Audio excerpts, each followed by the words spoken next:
and welcome to Xpwaste, where we are honored to be the first podcast you chose to listen to in 2025. Hi, I'm Oxie. And I'm Michael. If this is your first time tuning into Xpwaste, we are so happy that you are here. Thank you for tuning into the show. We're an old school RuneScape podcast, and we're going to talk about a lot of things related to old school RuneScape. This episode is actually going to be very different than what we normally do because this is our annual Xpwaste year in review. So it may be centered around old school RuneScape, but it's going to focus on all the cool stuff that happened this year. If you're not new around here, happy 2025. Hopefully it's a happy one. Is it 2025 yet? Because on the time of recording, it's the 29th, and we're posting it's Thursday, the 2nd of January. Wow. Happy 2025. I hope that 2025 is the year that we all do the things that we want to do and have fun doing them. So, Oxie, how are you? Where have you been? What have you been up to? Man, I miss your face. I tell you what, I've been busier than shit. It has been the holidays, and I've unsurprisingly been quite busy. So the last episode you guys did not see me. I think I was out of town every single day or unavailable every single day. Friday, Saturday, Sunday, Monday, Tuesday. I was not available to record. So we ended up having Spari on instead of me, which always glad to have Spari on the show. Very helpful of him to help us out. But it's been, it's the holidays have been happening. Leagues has been happening. I've been traveling all over, it feels like. Just all over the state, not like out of state or anything like that. But we're here. What have we been doing? We've been playing leagues a lot. We've also been playing Stardew Valley a lot because I'm very burnt on leagues. But we're free of the league's perils, if that makes sense. I just hit Rune Cup like probably an hour ago. I did one lap of floor 5, and your boys still got it. Cracked off the 610. Like it was nobody's business. Easy. It was like riding a bike. So I got the floor 5 and the sub 630. And then it was all I needed to get to Rune was those two. But I was like, just for laughs, 1KC Ring of Endurance. Sure enough, 1KC Ring of Endurance. So I got the most useless item in leagues, the one that helps you run better. Only worth 38k to Alk, so it's just sitting in my bank on my main. But I have over 45,000 points on the main, and the goal is just to do pet hunts and raids with the boys. I got my T-bow a couple days ago, and I think that is the catalyst I needed to kind of stay on with the league. Yeah. Because the T-bow is a lot of fun. Like T-bow Vorkath rips. It's not as good as T-bow other places, but like even you consistently hit 60s and 70s. Like it's pretty cool. I haven't done T-bow Muspa, but I imagine it's pretty good. I've been having fun.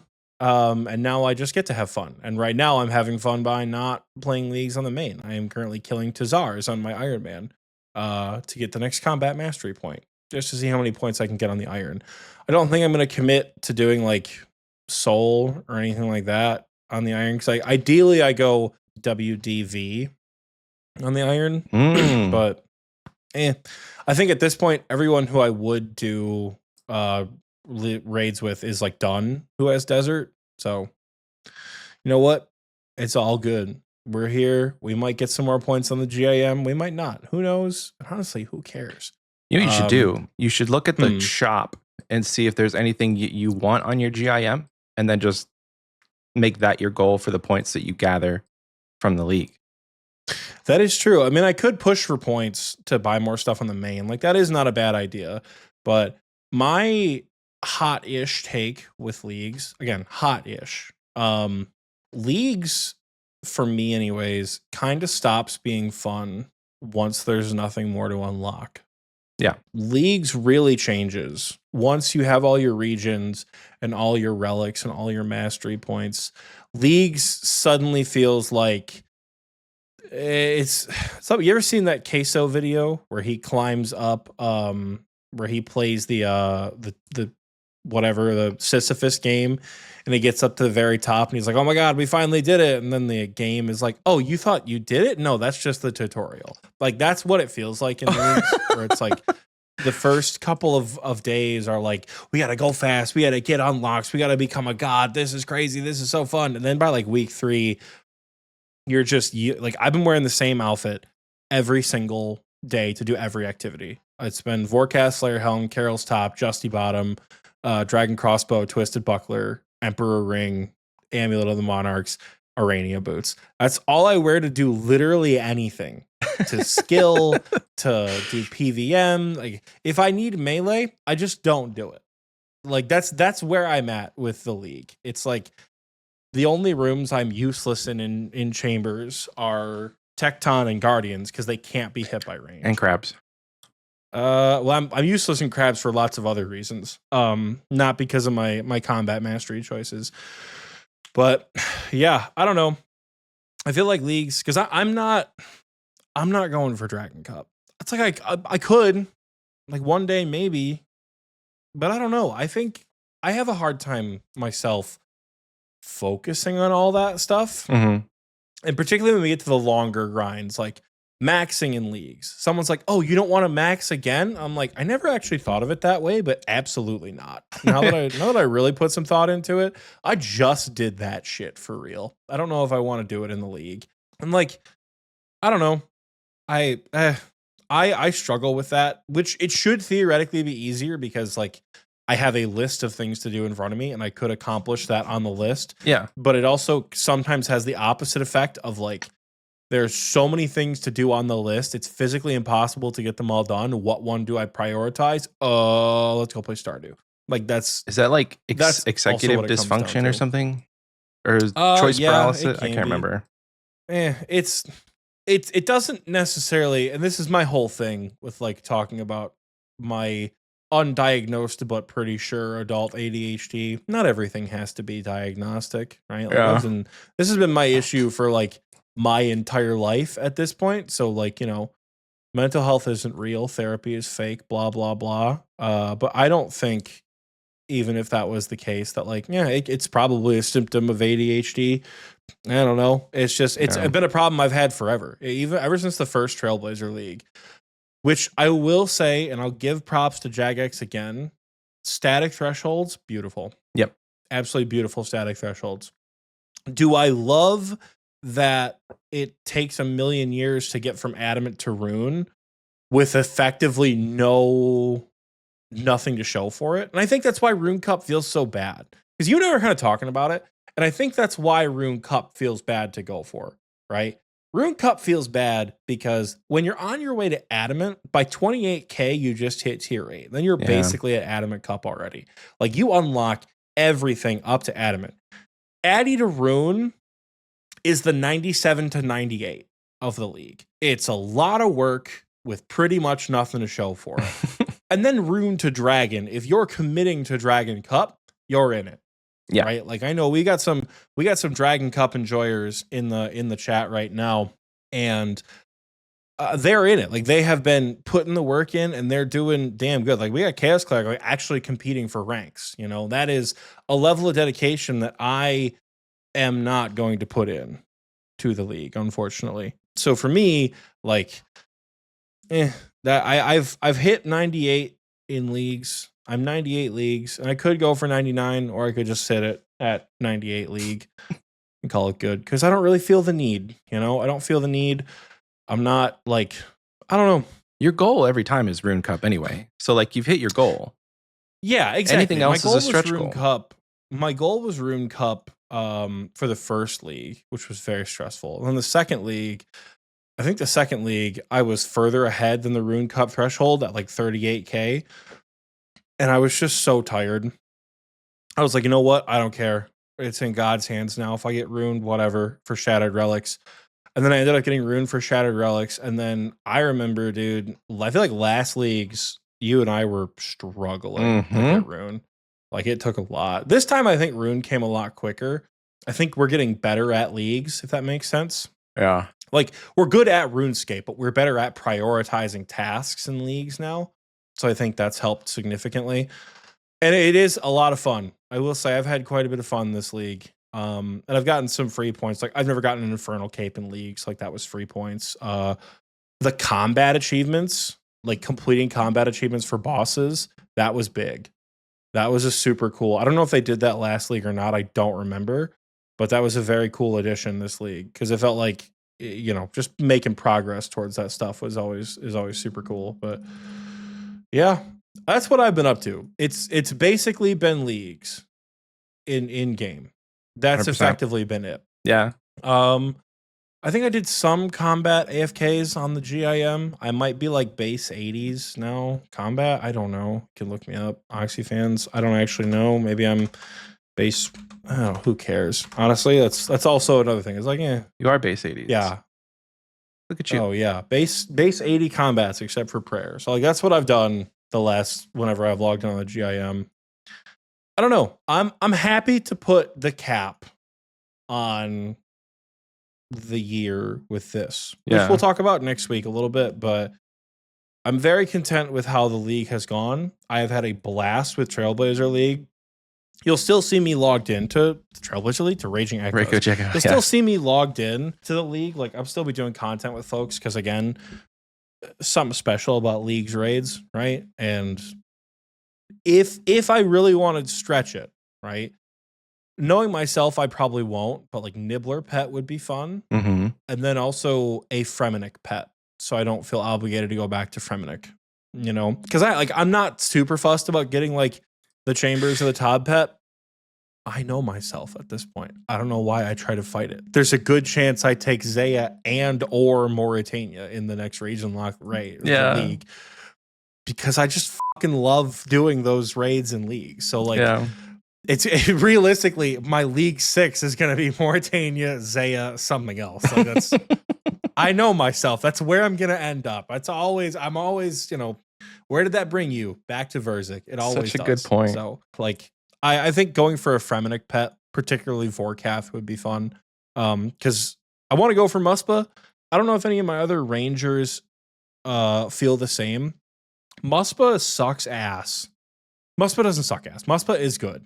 What sucks ass is getting Muspa to 2 HP and then having to go through the fucking prayer phase. That is what's annoying about Muspa. That's what's annoying about Muspa is like, especially now that I got Tebow, you're just ripping 90s during that teleporting phase without moving. And then it's like, nope. Does that happen every time? Phase. It's every time. If you're a Ranger with T6, and I'm sure the Rangers can back me up here, every single time you kill Muspa, you proc the moving spikes and the teleportation within seconds of each other. And then when he has that little piss fit in the middle and he stomps down and does the wave, there are no spikes on the ground. Oh. So you either have to manipulate the spikes that are chasing you, or you have to just eat a 60 to the face. Ugh. Like it's just annoying. That's the issue with Leagues Muspa. Same thing with Leagues Hydra. It's an 11 tick, it's a 13 tick respawn time for Leagues Hydra. And that is gross because you can't collect yourself. But those are nitpicks for me. I'm sure we'll talk about leagues a little bit later, and I'm sure you'll hear me nitpick again in the near future. But don't let the nitpicks make it seem like I have not enjoyed the shit out of this league. Yeah, Chaos Clark says suffering from success. It's absolutely what it is. Yeah. It's absolutely suffering from success. I kill Hydra and Muspa so fast that I don't have time to think in between kills, and I just have to kill them again. But otherwise, 10 out of 10, Rune Cup. We're going to dick around on the Iron Man. We're going to have some fun pet hunting on the main. What have you been up to, Michael? Much of the same, I feel. Except for my regions are a bit different. So I have Wilderness, Zaya, Mauritania. And recently I entered the top 10 on Vedion. The top 10 ranks. I think I've been slowly being pushed out just because a lot of like the top ranks are now over 1K. When I got rank 6, I think it was, or 7, rank 3 only had like 800 kills, I think. Now, I think the top 5 or 6 all have over 1,000. And I'm sitting at 715. I didn't get to 715 to be within the top 10. I went extremely dry for a drop. It took me until 713 to get the Ring of the Gods, which is supposed to be a 1 in 100 or something. Like it's the rarest drop at a 1 in 512. With the 5 times drop rate, you're looking at like 1 in 100. And I went 7 times the rate for it. Along the way, though, I think I had a great time. Got some supplies. If I hadn't picked any of the herblore relics, I would have been set up. And I think that's something that like not a lot of people consider is what the long-term effects of your regions are. Had I known I could just kill 700 Vedion and I could have picked an entirely different relic, I think I would have changed my mind. Because I was so worried about secondaries and like having to collect them. I have like 3,000 wines of Zamorak. I don't even think I have enough dwarf weeds to make all of those all of those ranging potions. And certainly a couple thousand dwarf weed potions would probably get me close to 99. So there are certain decisions that I made without realizing the grinds that I would go through could have changed my decision, but that's neither here nor there. I have all these supplies and I'm not going to use them, but like getting in the top 10 for a boss is kind of wild. Granted, the wilderness was like on the list of the least picked regions, so it's not hard to like fight for ranks, but it is cool to see your name on the top page, even if it's in a temporary league. Because if I had to guess in the next like 3 weeks or however long we have for the league, I'm pretty sure I'm going to remain top page. And if not, I'll probably fight for that. But that means that until next year, my name will be on the top page for like the static leagues page until they update it again, which is really cool. I'd like to go for the pet. I think that would be neat because you mentioned it like you're probably not going to pick Fremennik again, or you won't be incentivized to pick Fremennik again. It depends. I mean, I wasn't incentivized to pick Fremennik before they revealed the Echo items either. Absolutely. But like, and I think that's the beauty of leagues is like game time decisions. You know, plans will change, but like just in case, you know, might as well go for some pets. Yeah.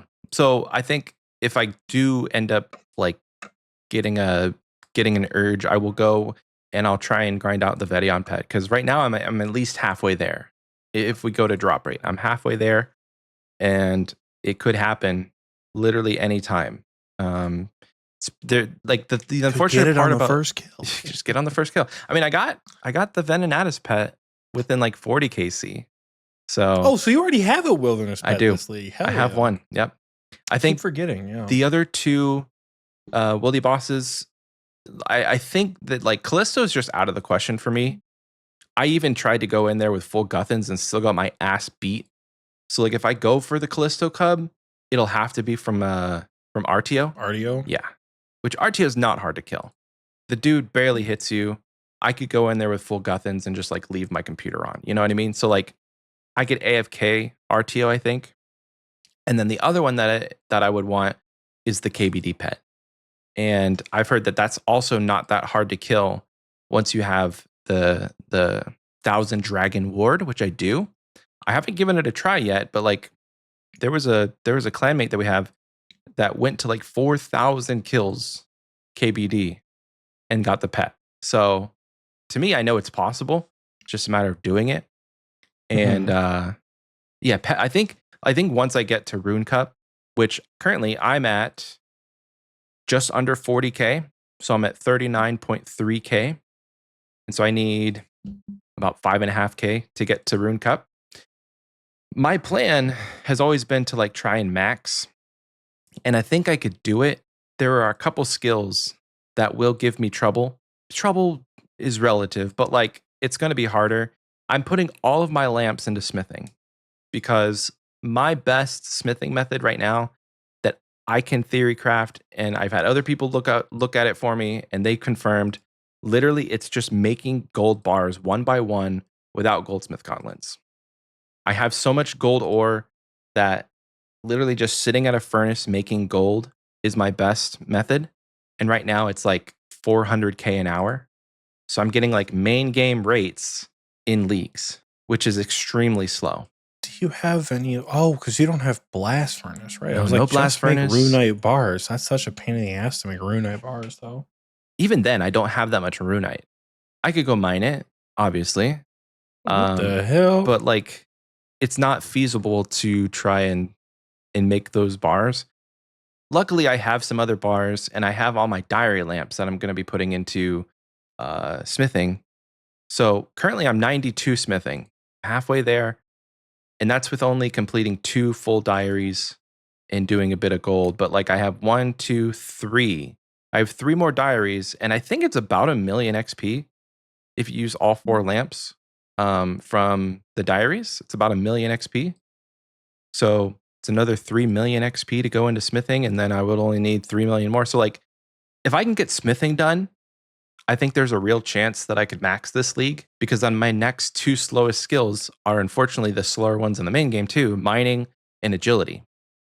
Agility is just going to be a matter of like, Oxy's giving me the hands rub and the eyes. He's saying go to the sepulcher, but like underwater agility is like 2.5 mil an hour from what I've seen. You want me to tempt you? You want me to tempt you a little bit because I know you're a bit of a hoe for big XP drops? Yeah. Completion of the 5th floor of the Hollowed Sepulcher in total for all 5 floors grants 184,000 experience for 1 full run. So 184,000 in like 10 minutes because I'm bad and I'm not gonna get 6 minutes. But it won't be 10 minutes. It'll get quicker and quicker and quicker and quicker and quicker. Even if it is 10 minutes, right? Even if it is 10 minutes, you get 6 runs done in an hour.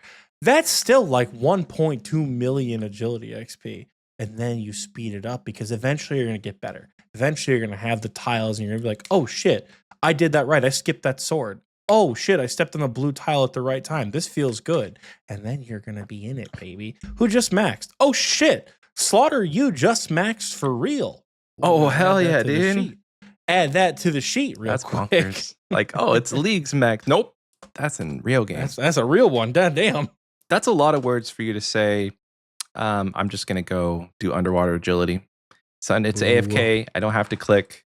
I could get better at Sepulcher, but like I have a lot of Sepulcher I need to do in the main game where it actually matters.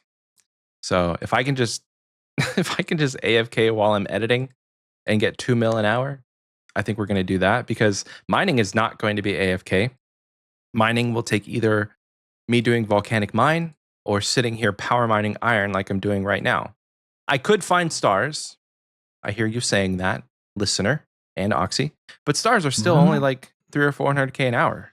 Yeah, I did stars last night while playing Stardew. I got from 81 to 83. Oh, it's not bad. It's still star mining. It's not like, oh my god, it's what? Who cares? It's very AFK. You know? Don't get me wrong. It's sometimes hard to find a star because unless you're 90 mining, you have to like pick and choose which areas and which stars you can go to. And then sometimes you get there and they've already sat there for a while. So like you're halfway through mining it and it despawns. So like sometimes stars just don't feel good. If you can find a good rhythm and you get in a good cycle with stars, it can obviously feel great. But my experience with leagues is like I can't find a star that I can mine, or I get there and I'm there for 5 minutes and the star despawns. So I would rather do like volcanic mine for a few hours with a good team and AFK and chill that way than have to deal with stars. And maybe I'll do stars as like a supplemental method if I get done with agility. But maxing seems viable for me because what I have left is literally like I need to make my potions that are in my bank.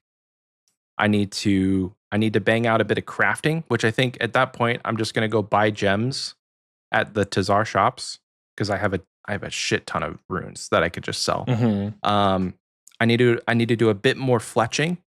I'm at 95 currently, and I have several thousand magic logs from doing Vedion. I'm at 79 fire making, which is just going to be winter, Todd. And maybe when I finish smithing, I'll go and I'll burn the rest of my magic logs and get her done quickly. And then mining, agility, smithing. So like, I feel like I can do it. I'm 2166. I have a little over 100 levels to go in the league. And a lot of those are in agility and fire making because I'm 74 agility. So if I can get done agility and fire making, then I'm already at 2200. So it's possible. And I don't know, I haven't really done the calculations to see what the point values would be for getting all the rest of my 99s, for getting the base levels, for getting the max. Like, I don't know how many points that equals out to, but I don't think right now, I don't think that it's enough to get me the 5K that I need. Because realistically, if 5K and some of those are like 200 point tasks. So if I had 5,000 points and it was just 200 point tasks, that's about 25 more tasks that I have to do. And I don't think I have 25 tasks worth of activities with just maxing. There are a couple AFK skills that I can get to like 35 mil and 50 mil. Like I have all the bones I need to get to like 35 million prayer, I think. I have fishing and cooking that are still not at 25 and 35. So there's a couple of those 200 point tasks that I can knock out while I'm doing stuff AFK. But that's the other thing is like, I don't really want to AFK the rest of this league. I feel like if I'm going to do it, I want to sit down with the task list and just knock out tasks so that I can get it done sooner. Because like you, I am semi burnt with this league. I'm not saying like I want to quit right when I get 45K. Because for me, like the league is more of a long game. It always has been. I played till pretty much the very end, the last league. And that was just because it took me till like the last week to get to 45K. But that might end up being the same situation that I'm in for this one. Because how many days do we have left? I know when you 25 for right now, it's like 25 days. Okay. Well, 25 days and 5,000 points. That's not very hard to do. That's 200 points a day, I guess, which seems pretty doable with the scope that we have here. And like, there's still raids that I want to do. I would like to get another mega rare voucher. I think that would be kind of cool because like when I got my first one, I put it into like I got a scythe and that gave me 400 points. But I really want to try a shadow in the league now that I have full ancestral and I have 3 masteries into magic. I think that trying a shadow only inferno would be kind of fun because right now that's my other goal is at least getting my infernal cape and potentially completing the 6 Jad challenge. I did up to 4 and I think I can do 5 and 5 is the hardest that I've heard. I was trying it the other night, sucks. but it was like at 1 a.m. and I wasn't able to focus. Like I got 2 of them down and then I just misclicked. And so I think I can do the 6 Jad challenge. And if I can do the 6 Jad challenge, I might try and do the special challenge, which just adds a whole nother level to like the difficulty. But as a meleeer, it's really hard because my best weapon that I can think of to take into these challenges is the Hespori weapon because it's my ranged melee weapon. And sometimes I out DPS the healers and sometimes I don't. So then I can be killing the same Jad for like over a minute. And then I click to like tag the healer so I can finally kill it. And then I just die. Like that happened to me multiple times. Whereas if I had a really good weapon, like if I could get a shadow in there, even though it's 3 tick, I might be able to out DPS the healers. A Spori rifle. That's what I've been taking. Really? Yeah. Yeah. Even like using the Hespori rifle and it's like a 2 tick. Sometimes I don't out DPS the healers. Cringe. Honestly, cringe. I do have the Noxious Halberd, which I think at that point it would just be I need to tag the Jads and find where their melee distance is and test that out. Because I haven't done that yet. That would be like my Hail Mary attempt of I just can't do this with the Hespori weapon, and I just need to like make sure I stay that 1 tile away from the Jad so I don't have to deal with the melee. Because that could work. I've also heard that like if you have a Dins, you can just run up and spec Jad, and then that will aggro the healers. But that's a lot of clicks when you're having to switch your prayer like every tick or 2. Like that's a lot of things going on that that my brain sometimes just can't compute that fast. So it's going to take some practice, but I think getting my Infernal Cape, attempting the 6 Jad challenge, and maxing and getting Rune Cup are like my goals. The 4 goals that I want to do. Anything else would be kind of a stretch goal. And maybe some of those are stretch goals. Maybe like the 6 Jad challenge could be a stretch goal, and like getting my Infernal Cape, getting a Max Cape, and getting Rune Cup should be like the main 3. But overall, Leagues has been great. I think I'm echoing you in the sense that like Jagex did a great job with this. I had serious concerns when we saw it in the summit. I thought, wow, another region locked leagues, but like the Echo bosses, Echo weapons, all of that just made this league extremely fun, and it gave like a very unique twist to a lot of these regions. Where I can honestly say that without the Kopesh, I think that the Wilderness would be a very boring region. The Voidwaker is really cool, and with the Specialist relic, you can really take full advantage. You could really take full advantage of the Voidwaker, and that would be kind of cool. But the Kopesh just makes that region so much fun.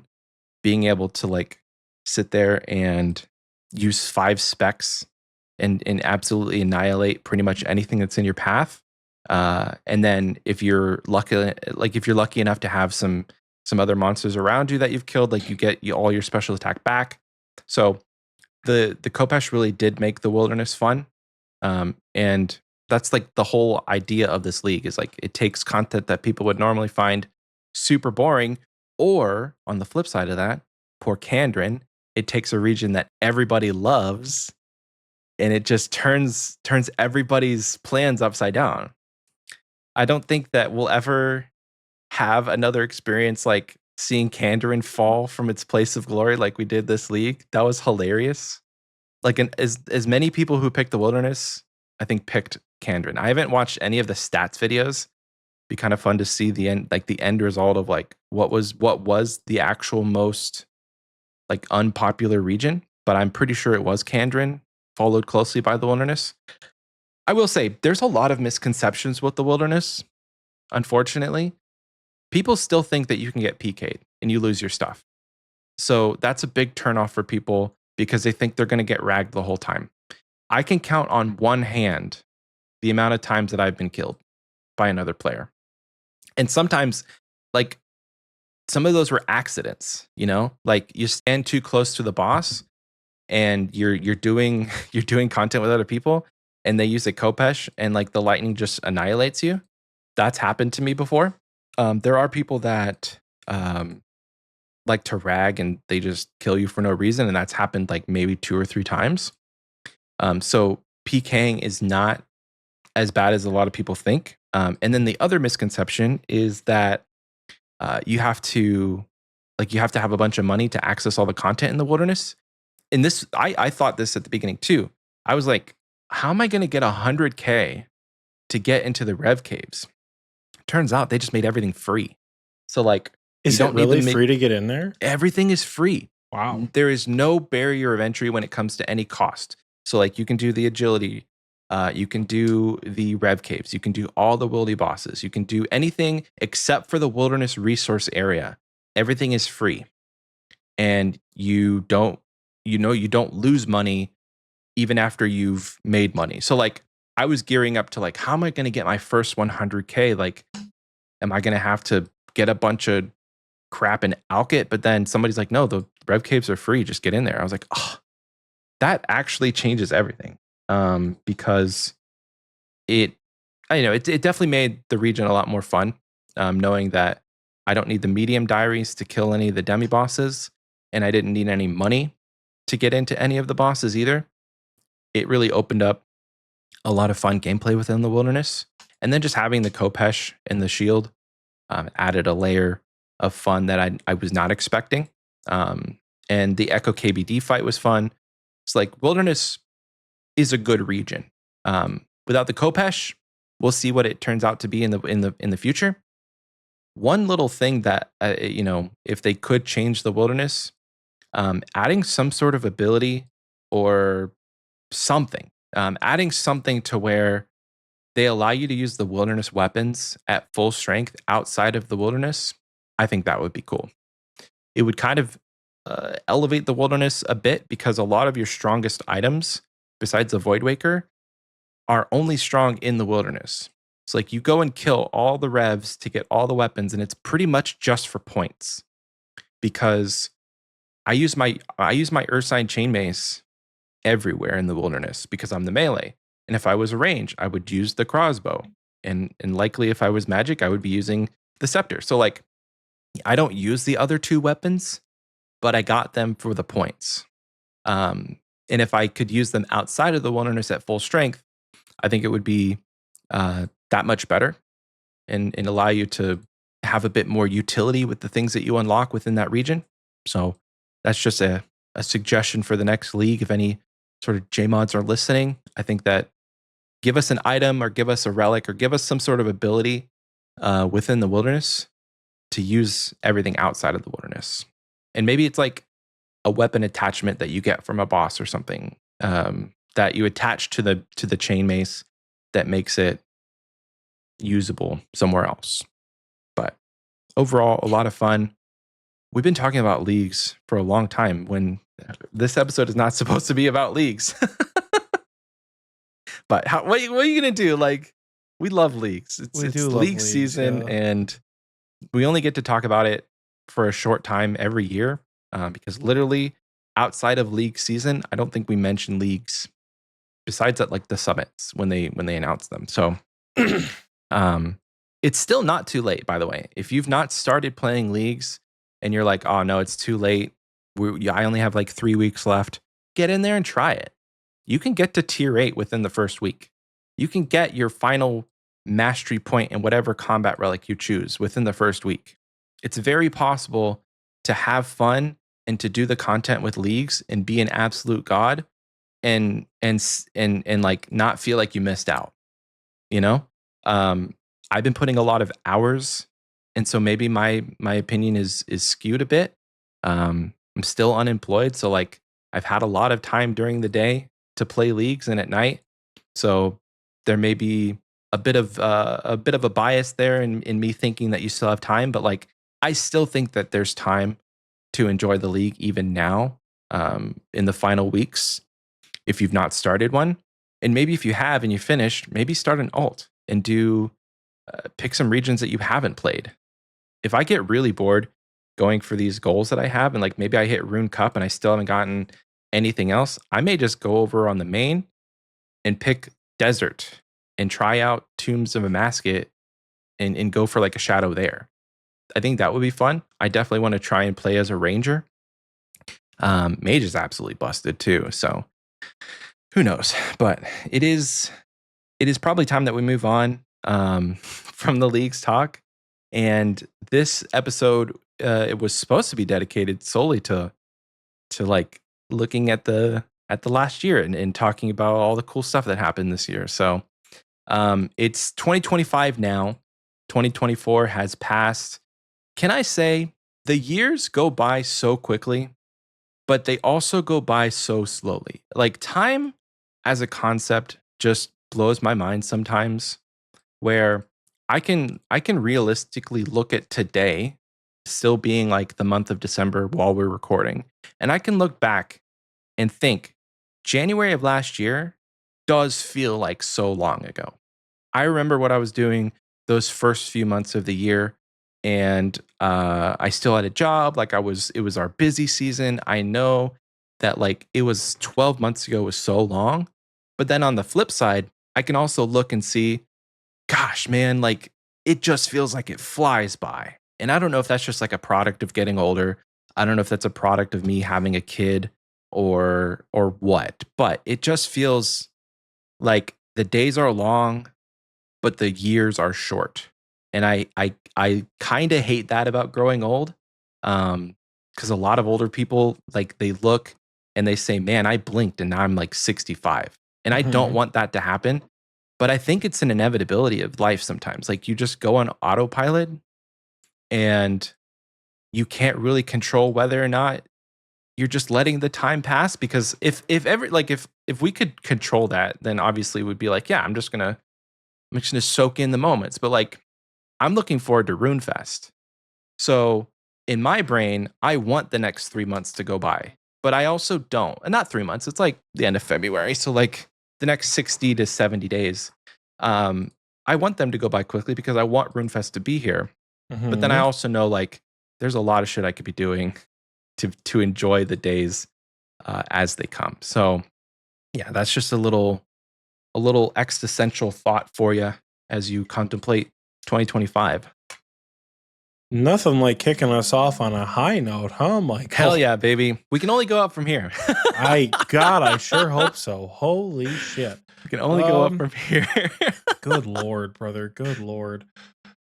It has been one hell of a year, though, for us at Xpwaste. Normally, the year in review, we have like things prepared for like what we did this year. Did we do that this year? I mean, we could look at our little Jagex summary. The biggest thing that we did this year, I think, correct me if I'm wrong, the biggest thing we did this year, which is again all thanks to you guys, we hit 1 million views. We did. That was our biggest thing. We hit 1 million streams on Spotify. We're among the few podcasts who have achieved such a feat with the 1 million streams, and it feels pretty damn good to have that done and completed. As if it was something we're going for, like it's Runescape. Like it's crazy to think about, you know, like we have been, I don't know about you, Michael, but like talking to like family about it, for example. Like, yeah, I have this little podcast that I do for fun. It's like, oh, you're still doing it? Yeah, you're still doing it. Yeah, you're still doing it. Yeah. And then suddenly it's like, oh shit, you did what? Like you did 1 million views. I think somebody recently asked me, like, do you make money off of that? I'm like, yeah. They're like, how much? I'm like, enough. I don't know. Like it's been a hell of a ride doing it, which has been a lot of fun to like hit that, you know, million stream mark or whatever. And then Spotify recently sent us our Christmas gifts this year. Oh yeah. I don't have mine in front of me right now. I got my candle. Got a little Spotify candle. Spotify candle is cool. It smells kind of fruity. Like I don't know what that smell is. The Sherpa blanket is comically small. Oh, it's tiny, dude. Like it fit in this tiny little bag with a sleep mask. So it's definitely something like it's got to be a travel blanket of some sort. She's tiny. My son uses it and he's 3 and it fits him perfectly. So it's become his. And then my wife, she's actually been looking for a sleep mask that was super comfortable.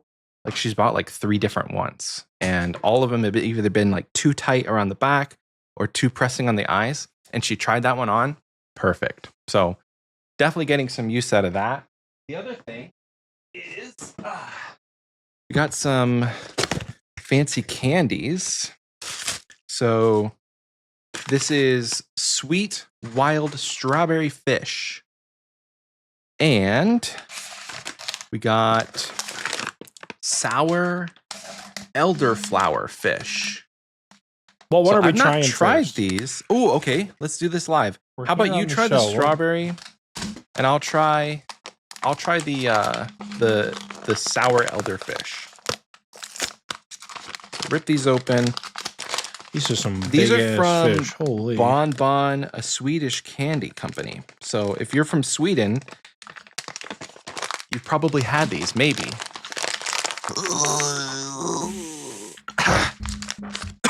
That's tough. This is like waxed paper. I don't know if I left that sound in for you guys to hear, but holy cow. Okay. I hope you did. That's not too bad. What did you got the strawberry one? Okay. Yeah, the strawberry one's not too bad. Up. Oh, that's so good. It's like the perfect amount of sour.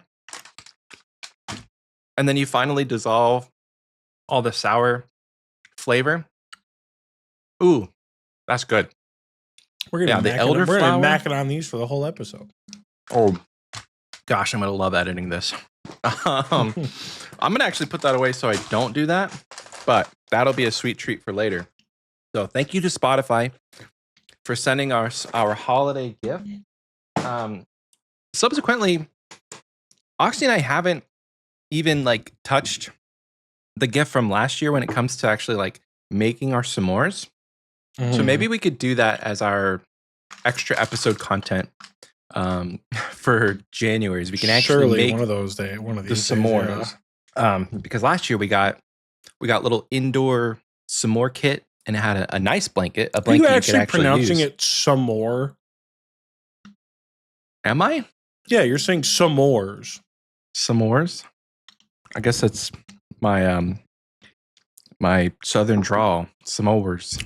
Do you have a southern draw? Sometimes I do, darling. What do you just say? S'mores? Yeah, s'mores. Is that not how you say it? S'mores? Dude, I don't know. But yeah, thank you to Spotify for sending that. It's always a surprise when we get the email. It's like, hey, send us your address because we want to send you a gift. So that's always fun. We will. I guess I'll go, But that's because we're really cool and Spotify loves us. Because apparently, according to our Spotify Wrapped, we were in the top 50 for podcasts. I don't know if that's within our niche or just overall podcasts. But we hit, I think it was top 50 in the video game sector for podcasts, which is really cool. Our little small but mighty old school RuneScape podcast entered the top 50. And that's because of you guys. So thank you so much for all the support. If you haven't received a Christmas card, you should be getting them soon. Mine is right there. I always leave the one that I send to myself sealed in the envelope. I don't know where my Christmas card from 2021 is. It might be in the other office, but I opened the one that my wife got, and they turned out great. So I'm gonna ask you a question. Yo, what up? Did you send me one? I did. Oh, okay. Okay. I'm gonna ask you a question. That would be funnier than shit if you did not send me one. Did you check your mail? Recently, I believe I have. I don't know if it's here yet. Well, although, who knows? I sent my wife one in the same batch that I sent you. The postcard. Okay. So it should be there. Okay, good to know. Yeah. I'll give her a look. Go check your mail. But if you're across the pond, if you're not in the US, it might take a little bit for it to reach you because that international shipping can take a couple of weeks, unfortunately. So it'll probably be after Christmas that you guys receive yours. And obviously it's already after Christmas now. So if you haven't received it, I think for someone, it literally took until February for them to get theirs this last year that we did it, which is very unfortunate. So I'm sorry. And then also to update that, I couldn't even send anything to Canada. Apparently there's a strike going on in the postal service in Canada. And so I was unable to even send a postcard to anybody in Canada. So my plan is once that strike is over and they open up shipping on the website that we used, I will go back and I'll try and get everybody from Canada at least a card after, obviously after Christmas. So the show, we hit 1 million streams. And right now I think we're at 1.2 million. So which is crazy. It's only been a couple of months. I know. I'm not expecting another million for this year. Maybe 2026 we'll hit 2 million. But who knows? We could take off this year as a show and hit 2 million. But it would be pretty sweet. 2026, 5 million, Voltoro says in the recording booth chat. Huh. Well, you never know. 5 mil by then would be pretty crazy. Right? And that's one basically a year from now? Yeah, pretty much. Which is crazy, but yes, pretty much. It does work like that. That do be how time be moving. Right. So we didn't do a meetup this year. I think the biggest disappointment for me for this year, there wasn't an opportunity to do a meetup. Because of the RuneFest change and delay, there was nothing we could do. Okay, it's not that there was nothing we could do, right? We had a plan to go to RuneFest from the minute they announced it back in the end of last year, right? We had this whole plan to go to RuneFest, and it was going to be great. Because of that, we ended up obviously saving a good portion of the money that we had to spend on RuneFest. And then between the timing of RuneFest and like the finances of it, we're like, it's probably smart to just do like an Xpwaste, Europe meetup and call it good. Like, don't worry too much about, having to get all this other stuff or anything like that. Let's just get our Europe meetup and it'll be great. And then RuneFest got delayed.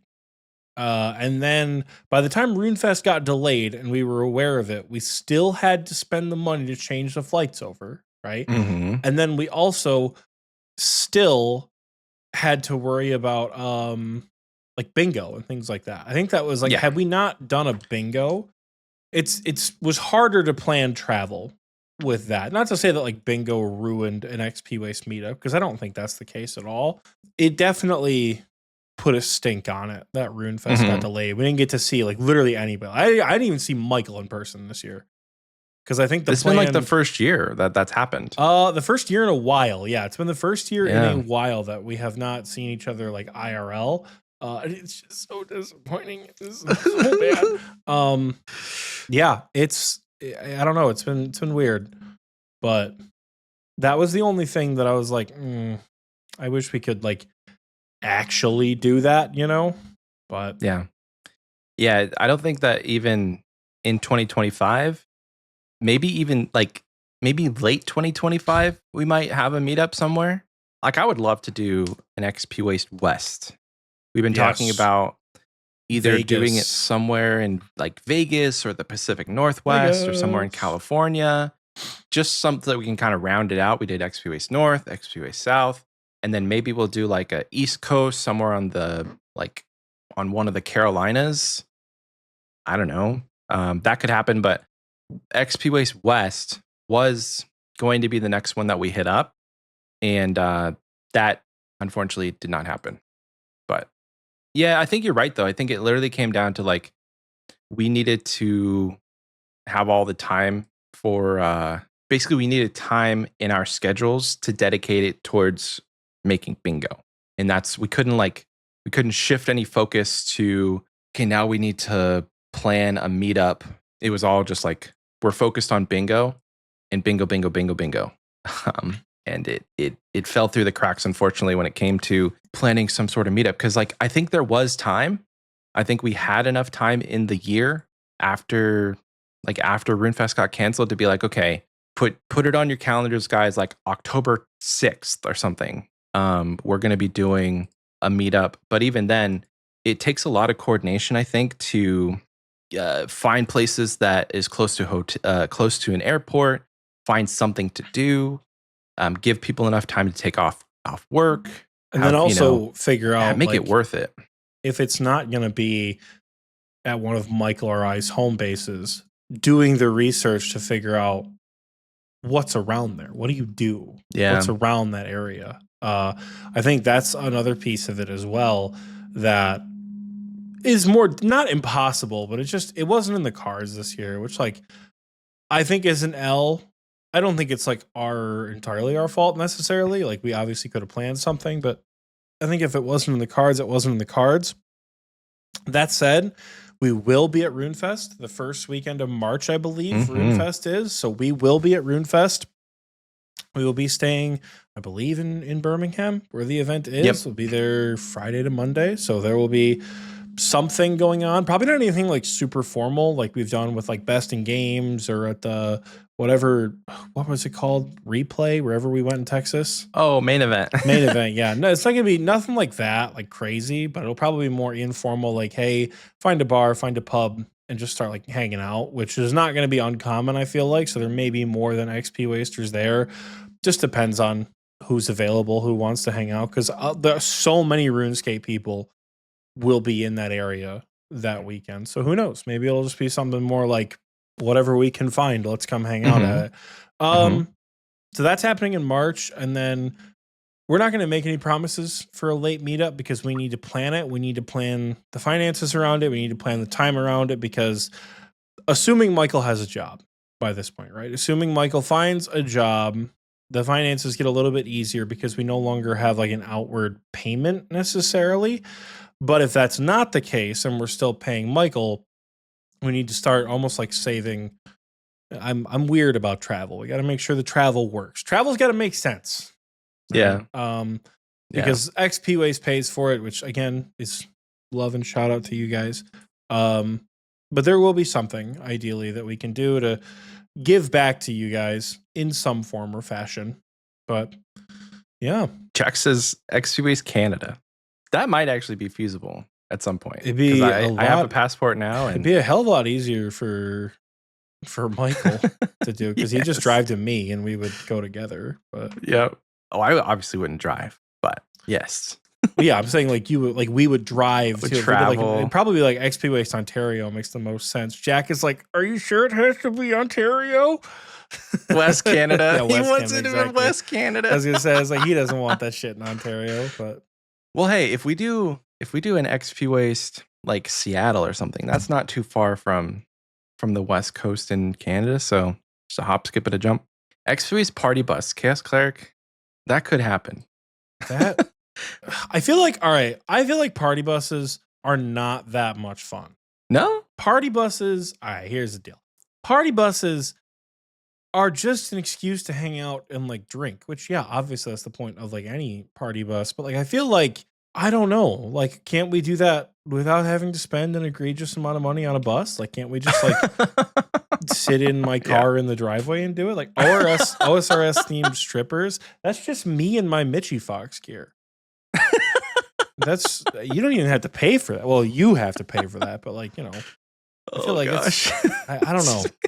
I was on a party bus one time with my whole like extended family. We were going to a Tigers game for breast cancer awareness because I have a cousin who's a survivor of breast cancer. So she got to go out on the field and like we all had like a bunch of tickets together in like the upper bowl of Comerica Park. And we all rode on this fucking party bus together. And in the party bus was a stripper pole. Just a pole to do whatever sort of activity you want on it, which sounds fun until you remember that everyone on the bus is your immediate blood family, except for like 2 people. So as is, you know, tradition when you're on a party bus, everyone got their drink on and every one of the old aunts got up on the pole. Oh no. And there is something that's not as fun, we should say, about watching every single one of your aunts and all of their family friends and all of that hop on a stripper pole and be like, oh my God, come dance. And you're like, I don't think you understand what you're asking me for right now. No, I'm not going to do that. And then it was like the only other 2 people who weren't related to us were like a longtime family friend who was like in her 60s. And then one of my cousin's girlfriends also got up there. I'm not a big party bus guy, if that wasn't apparently obvious. So like we can. Oh gosh. We definitely don't have to. You know what's more fun, I think? But we can. One of those like party bus things where you're at a like you're cycling and you're sitting around the bar type thing. Yeah. That's kind of fun. Those sound have you ever been on one of those before? Yeah, I did. We did like a party boat when I was at a work event in Chicago. Okay. And it's kind of the same thing where you just, you know, everybody's drinking and it's a tour of the city or something. But I feel like it's limiting to just a set amount of people. So if we had like 30 people who wanted to come to an Xpwaste meetup, we would have to narrow it down to like, okay, 6 of you guys can come. Somebody can take my spot. It's way more than 6. I feel like you could fit like a ton of people on those things. But even so, it's not like 30. We probably fit like 15, 16 maybe. Like, but the second thing is it's limiting in the sense that you're sitting next to somebody the entire time. You can't really get up and mingle. It's the social interaction. It's not built for like good social interaction, I don't think. So I wouldn't want to do something like that, but it is an option. What I really want to do if we do a meetup next year or this year is karaoke. If we do that, I want to do that if we can. I want to try and get like a group together to go to karaoke for Runefest. I think that would be a lot of fun.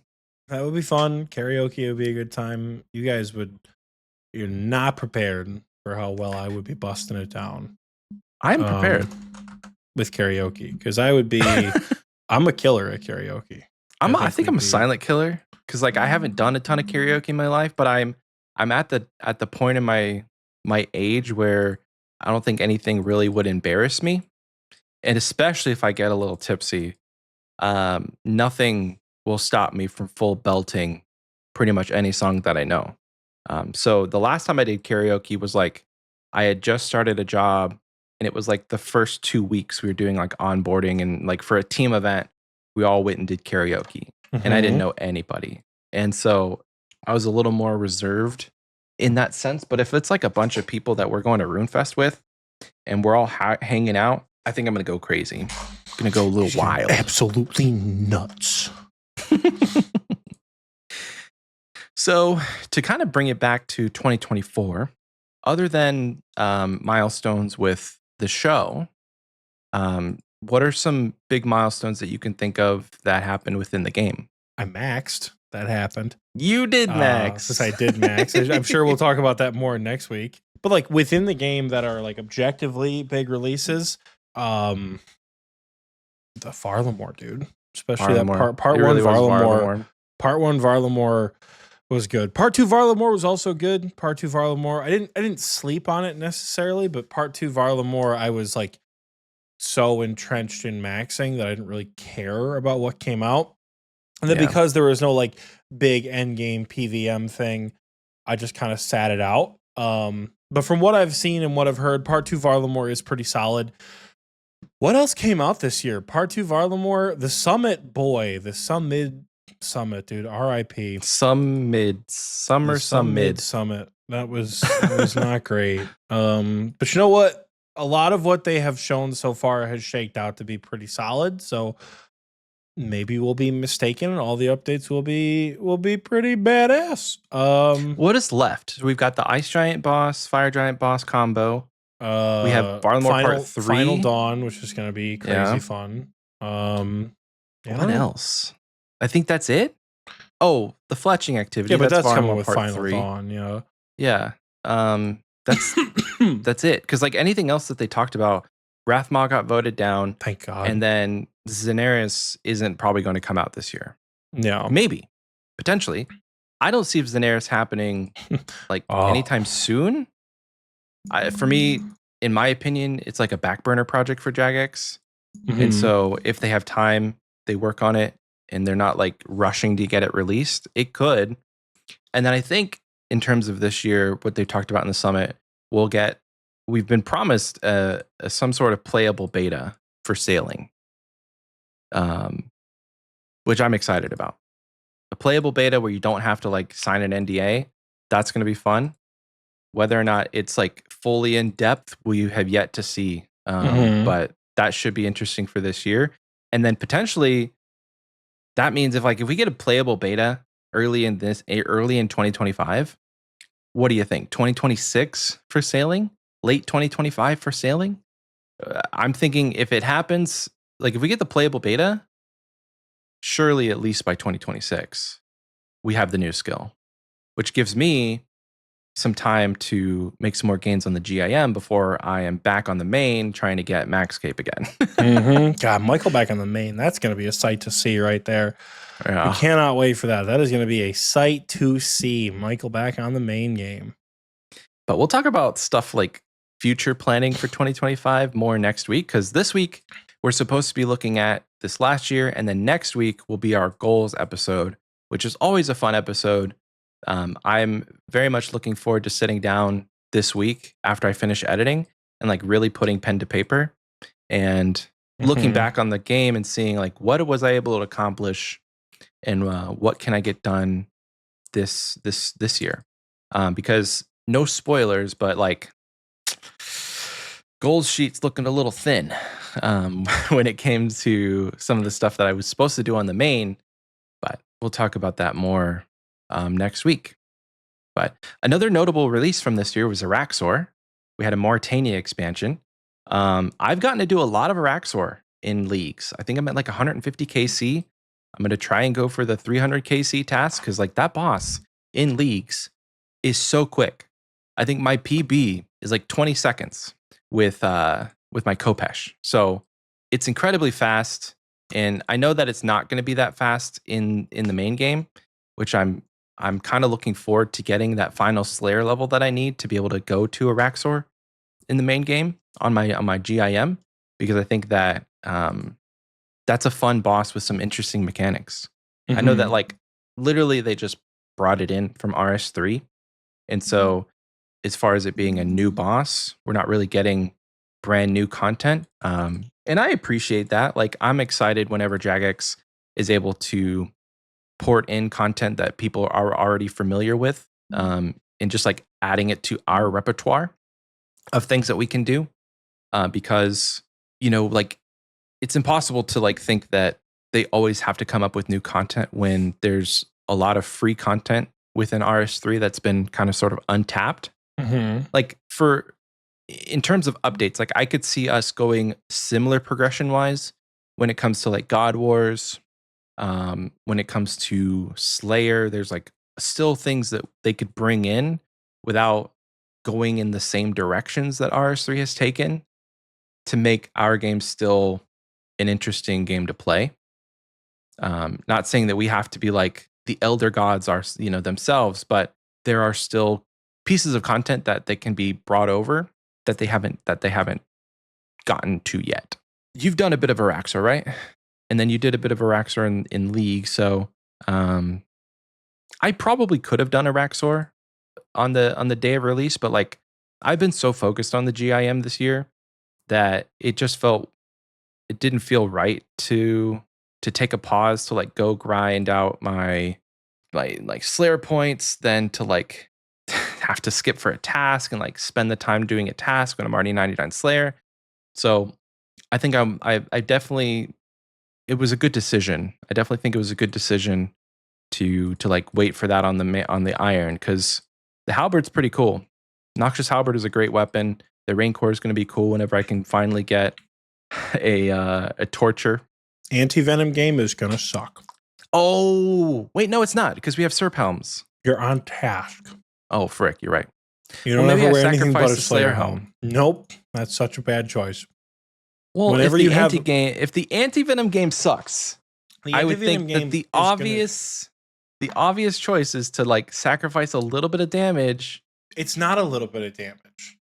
The Slayer 15%? Helmet is not a little bit of damage. It's like 15% against a monster that has like not negligible defenses.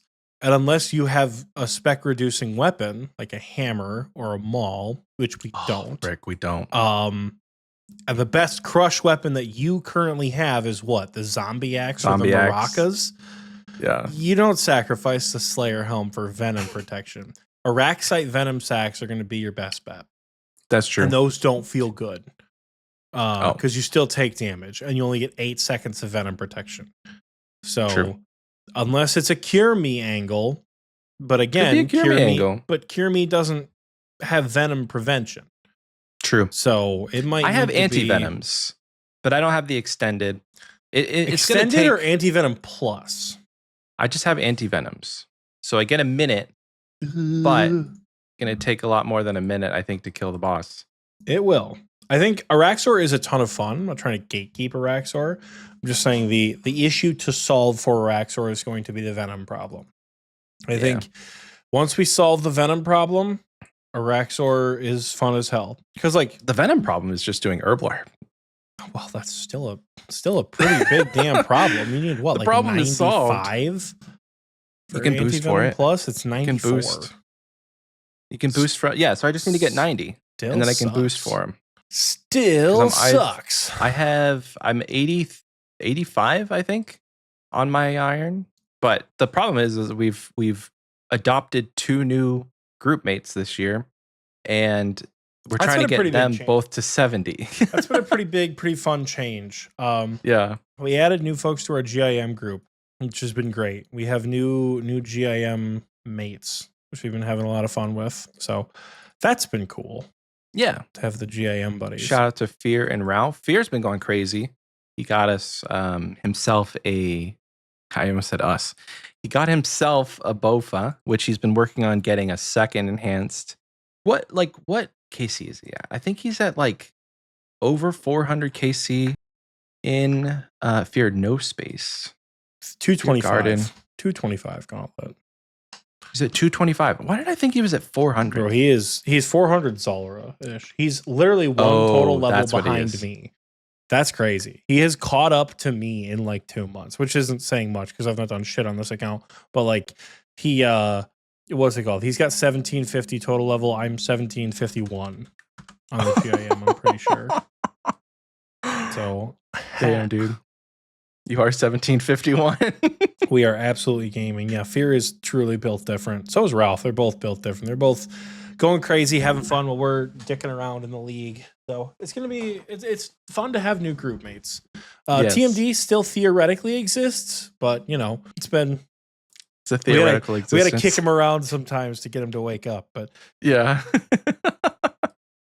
yeah, it has been a pretty solid year for sure. I feel like normally we like cover other things in the year in review. Yeah, we have the post that you posted yesterday. We could talk about that. I was gonna say that for the second half, but we could do that now if you wanted to. Let's do that now. Well, all right then. So for the sake of the year in review, every year we post like an achievement of the year thing, which we probably should have posted a couple of days ago. But Michael and I, it's been the holidays and we've been understandably busy AF all the time. But every year we do an achievement of the year post where we say, hey, if you've gotten this as a first or you've gotten like anything in particular, let us know and we can shout you out because like it's cool to recognize that kind of stuff. So obviously it's a little bit ahead of the achievement of the week, but for the achievement of the year, we asked first 99, any 99, your first quest cape, first diary cape, music cape, max cape, fire cape, infernal cape, quiver, blorva, your first Zalra, your first gauntlet or corrupted gauntlet, any tier of the combat achievements, specifically the master or the GM tier of the combat achievements, any other miscellaneous achievement that does occasionally make it in, like a champion's cape or something like that. And then finally, just for laughs, any pets that people have received. So kicking us off, first 99s, 46 people got their first 99s this year. We only posted this like less than 24 hours ago. So I feel like the numbers are a little skewed. Maybe we'll revisit this next week for our next episode. But we have 46 people with their first 99s, 123 people who have any 99, 46 quest capes, 26 diary capes, 16 music capes, 18 max capes, including my own. 18 max capes, including my own. Wow. 53 fire capes, 15 infernal capes, 17 quivers, 7 sets of blorva. 7? Yep. 46 Zalras, 44 gauntlet or corrupted gauntlet, 98 combat achievement tier completions, 5 master or grandmaster tier completions, which let's look at who we have here. Let's look at the reactions for the tiers. I want to say all these people are masters. I want to say they're all masters. I think the only GM I know of this year is Jesse's alt, funny enough. 45 other miscellaneous achievements, which like, because I thought like, oh, we could do all this other stuff. And I'm like, I don't think we have the reaction space to do all that. Oh, no, we don't. Like, I don't think we have all the reaction room to do that, but 45 other miscellaneous achievements and 140 pets. Wow. Pets are not achievements, but y'all have earned 140 people have gotten a pet this year. We will revisit this in the next episode when we've actually given it time. Yep. Given it time to like do its thing more, but you guys have done an absolutely incredible job this year with everything you've done in the game and in real life. I'm starting to notice that more when I did achievement of the week for this week. Not to get too spoilery for the second portion here, but so many of you guys have been doing like IRL achievements that you're posting in achievement of the week, which I think is funny because like I'll see them and I'm like, I put that shit in achievement of the week. I feel like most people put it in IRL stuff, but some folks will stick it in levels and achievements, and that it's funny. It makes me smile. So I think it's been a hell of a year for you guys. It's been we'll talk about goal. It's hard to not do the goals episode with the year in review Yeah. combined. I Yeah. think I don't know when or why we split them up, but it's tough to not do them at the same time because it's hard to reflect on the past without talking about the future, and then equally difficult to not be like, oh, I did this for like a year in review. Are there any notable things that you did in game that you want to mention, Michael? I think had leagues not happened, I would have hit some more of like I would have had more notable things. Because the biggest thing I wanted to do this year was get my quest cape. And I got very, very, very close. It came down to just not having the will and drive to like sit down and grind it out after like playing the week of bingo and then editing all the episodes and then also playing in leagues. Like the year, like I had predicted, literally stopped on the day leagues came out. So like the day before Thanksgiving was the last time that I had really made any progress in the main game. And so this last month has just been all progress within leagues. And so any main game progress pretty much stopped then. And so, yeah, I mean, big notable things for me. I played, I'm just going to go over my summary. I played like 1,395 hours this year, which when my wife saw that, she's like, oh, that's less than I thought. It's like, okay, cool. Damn. It's less than she thought I would have played, which turns out that's like 54 days or something. I did the math a while ago, but like that's like a good chunk of me. Like if I had played for 24 hours straight, that's like a good chunk of the year just in RuneScape. So 1,300 hours. And then on my main, I think I played like less than 200 hours. I don't even have the screenshot. And if I compare that to last year, so in all of 2023, I only played 983 hours on my GIM. So I'm up about 400 hours on the GIM for the entire year, which on my main last year, I played about 400 hours. So I'm averaging about 14 to 1,500 hours per year playing this game, which is a lot.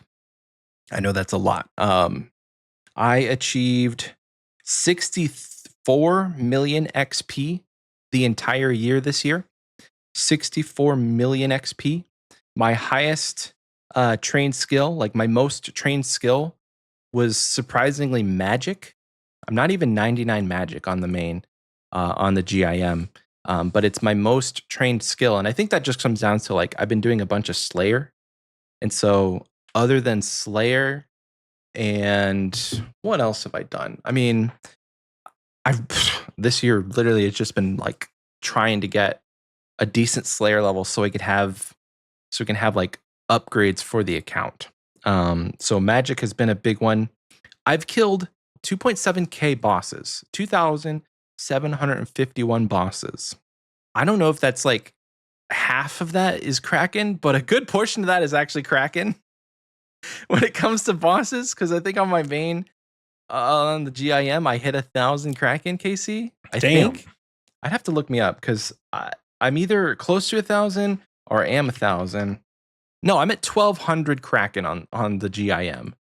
So yeah, close to half of that is gonna be Kraken. Where's the other 1,500 coming from?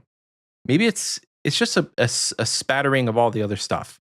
I did a lot of chambers in 2024, which I'm very happy. I'm at 171 KC on my GIM.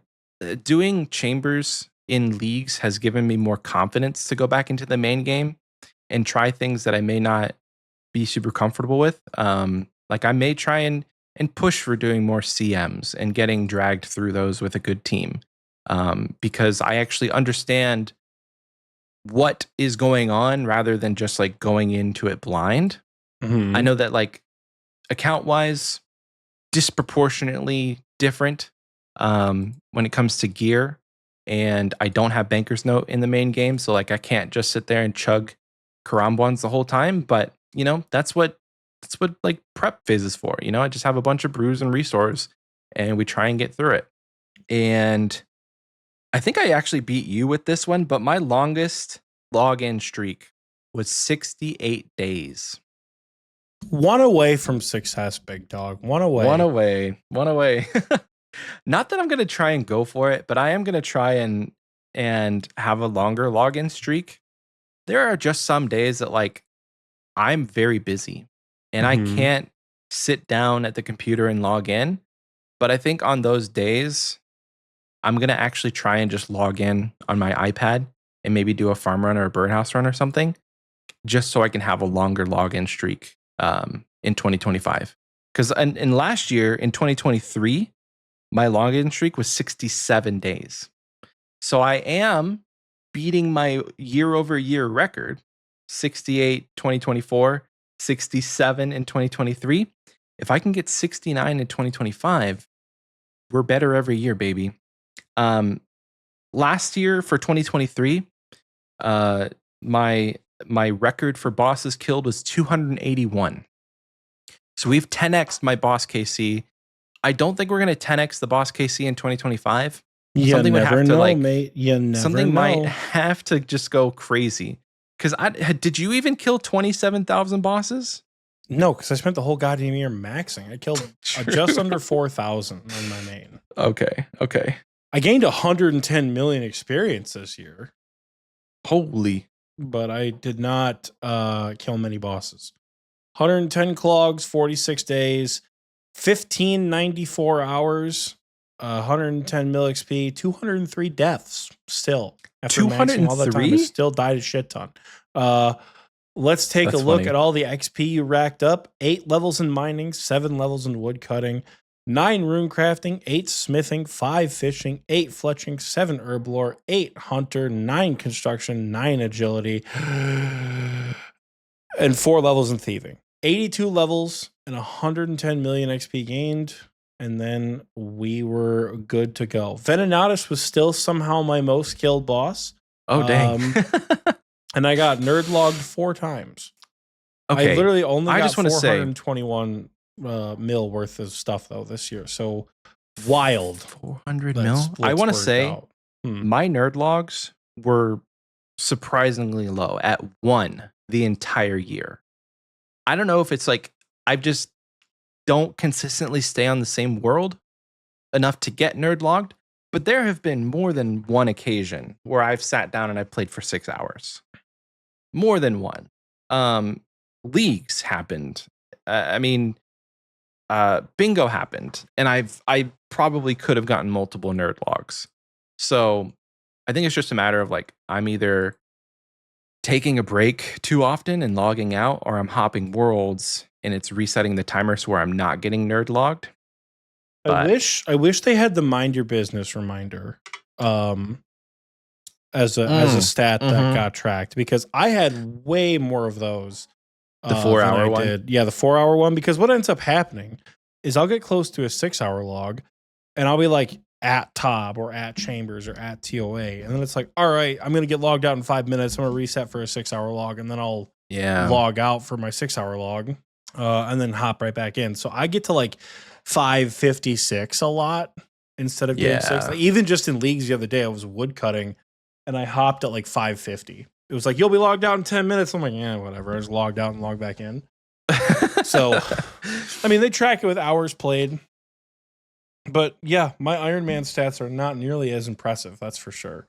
Because it took me, they didn't send me a thing for my Iron Man, which I'm disappointed in.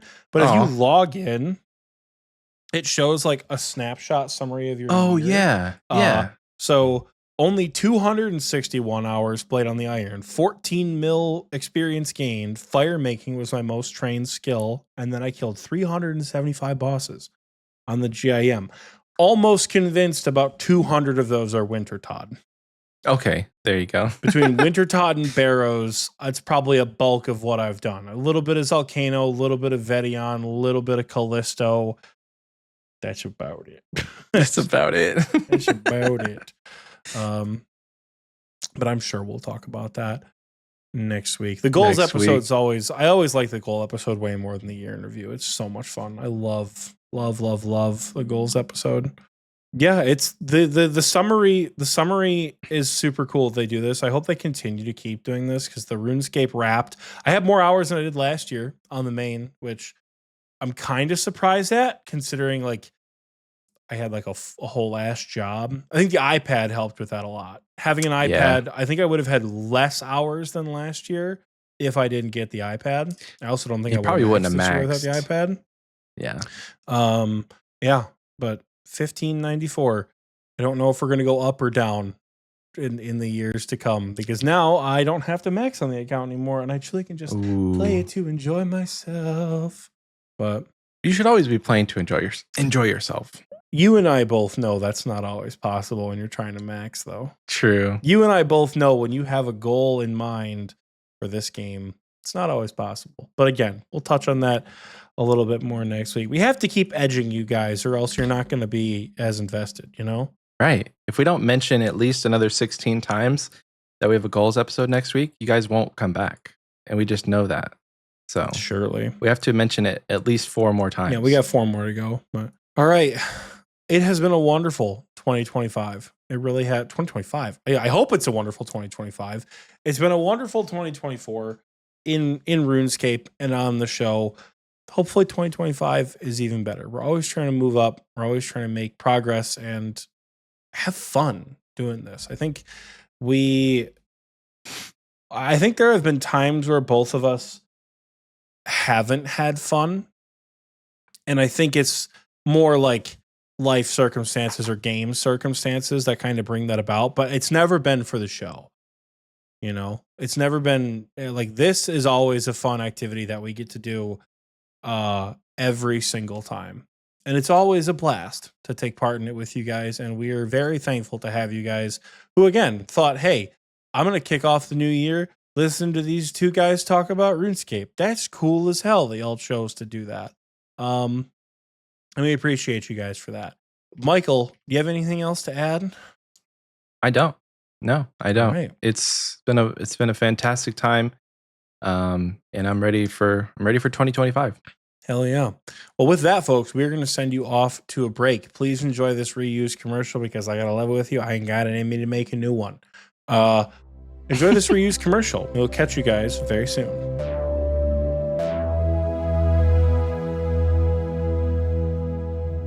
Hey, how's it going? Name's Tony. Some people call me Fat Tony. I don't really know how I feel about that. But welcome to my pizza shop. This is Tony's Pizza Bases, located out here in the wilderness. I don't know how to feel about that, but it's kind of the hand you're dealt, you know? I can hear you asking me right now, Fat Tony, why are you out in the wilderness? Why are you out there?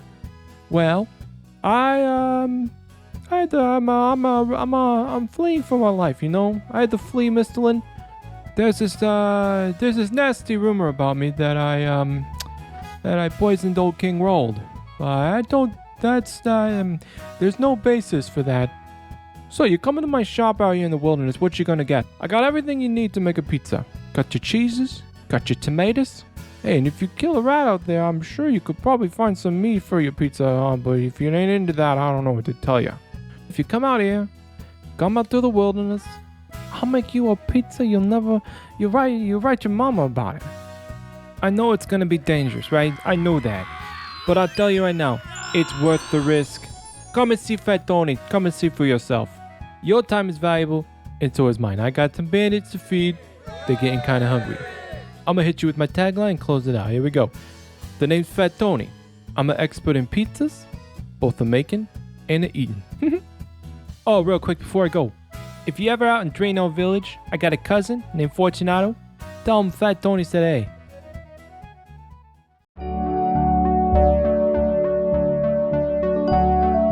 Welcome back. I hope you enjoyed that commercial because I know that I sure did.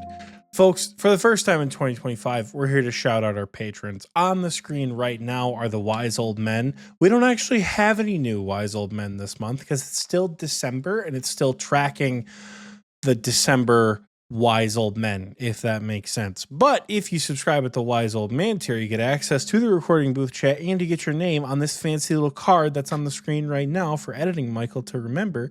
And it's there on the screen right now. And if you're new, we'll shout you out first time you subscribe. There are more tiers that we do have to shout out, though. So, starting the shout out range, I guess, of folks, you're going to call it, kicking us off with the King Black Dragon tier, right? Special shout out to Boston, Brooks70, my dad, hi dad, Cloud Kicker, Dicky Bird, Elite Oreo Dunker, Jax Feel the Burn, GIM, Lil Drakey, our third favorite Patreon supporter, Ralph, Run Metal 15, Rylithian, Sparky Life, The Big G Jordy, and Warbatroning. Thank you guys so much in the King Black Dragon tier. Support does mean the world to us. If your support means the world, then so does the people who support us in the Jad tier. Their support means the world to us as well. I see a fancy name in here. This is going to be fun. Kicking us off with the Tuz Talk Jad tier. This is the highest tier of support you can offer here on the Xpwaste Patreon, and you do get a shirt soon enough. So hopefully the shirts go out.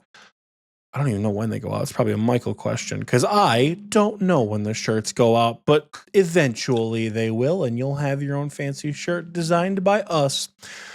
But kicking us off in the Jad tier, we have Basic Pickle, Captain Crash into Superior Bloodveld Tush, Dragon Cup Cleric, Legendary, Michael's Not So Secret Lover, still secret enough he doesn't know who I am. Apathy, brother, we know. Don't you worry, we know. Rack Roll, Soggy Waffles, and the S tier Deviled Egg. I don't know who that is and kicking them out of Patreon. They're getting kicked. They're getting booted from the page. Right now, we have one less Jad tier after that. You've just been axed right there. No refunds. Fuck out of here. Thank you guys so much for supporting us over on Patreon. Your support truly does mean the world to us. It helps us do fun things for you guys. That makes sense. That sounds like mega church gaslighty. We get stuff for ourselves, obviously. We use the Patreon money to pay Michael to edit the episodes, but like the main goal is to be able to utilize the Patreon money to put it back into the show, and that always has been the goal, right?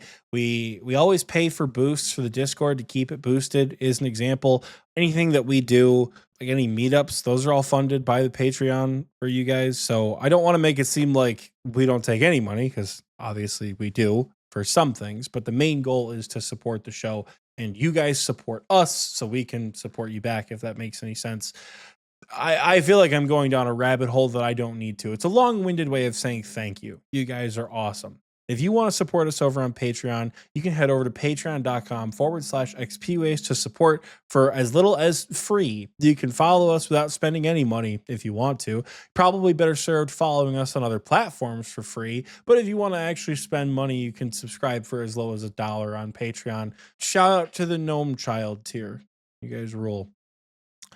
I'm going to throw it over to Michael, though, so I can stop self-promoting, and Michael can take it and talk about the community question this week. Hell yeah. Hell yeah. I haven't done a community question in like a million years. It's been a while. I think the last time we actually read the answers from a community question was before, it's like back in October, I think. Because we haven't really asked a question in a while. Like, we didn't ask a question the entire month of November. And then December, we forgot. And so this is the first time kicking us off in 2025. New year, new us. We're gonna read the question that we asked last week. Back to form. Back to form. So Sparry and I actually remembered. And we made it somewhat, actually a lot of it, thematic to what we're talking about today. We asked you guys, what did you accomplish in 2024 that you are most proud of? So, kicking us off on Spotify, Otis says, based 80s in all the combat stats, besides magic and range, which are 75, and they got 100 combat level. Congratulations, Otis. Next up, Damnation says, I'm replying this so y'all see, but if I ever get to a Thanksgiving and they only have white gravy instead of brown gravy, I'm effing leaving the house. Not on theme, damnation, but you got one fan on the show, I guess. Good answer. Good answer. Sure. Alvin says simply, got married. Congrats, Alvin. W. And your significant other. Congrats to y'all. Melvin Man, aka Air Quotes, says, in game, I'm proud that I went from first learning Gauntlet to finishing the log for the Gauntlet. In IRL, I folded a fitted sheet with help. Both of those, in game and IRL, are equally as impressive. You could not have gotten a more insane IRL achievement than folding a fitted sheet. I am so proud of you for that. It's definitely a lost art. I think when the older generation leaves us, when they leave this earth, no one will ever fold a fitted sheet again. Maybe like new technology will come out and we won't have to fold them. But for right now, it's a mystery. And Melvin Man did it. He conquered that. Fizzman15 says, IRL, it's definitely getting married. In-game, setting goals for the first time, and successfully getting the diary cape alongside a bunch of pets and drops. Finally, creating a magic podcast moment with Michael. Was that beautiful. When I said his name wrong for like weeks at a time? Oh, man.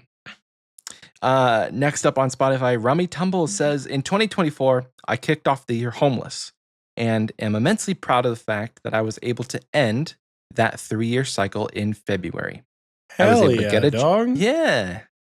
I was able to get a job and can work around my various disabilities, and I finally have stability I was craving.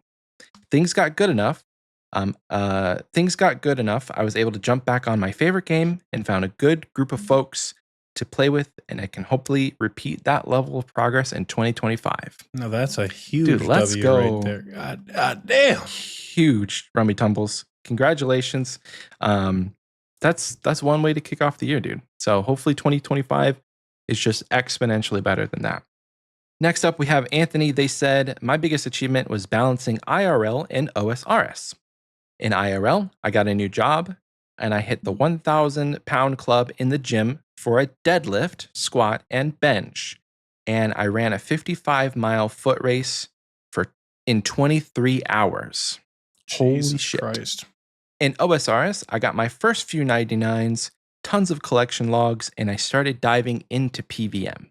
2024 was stressful, but overall, a good year. Anthony, that is huge. 1,000 pounds for the account. for deadlift, squat, and bench. Crazy.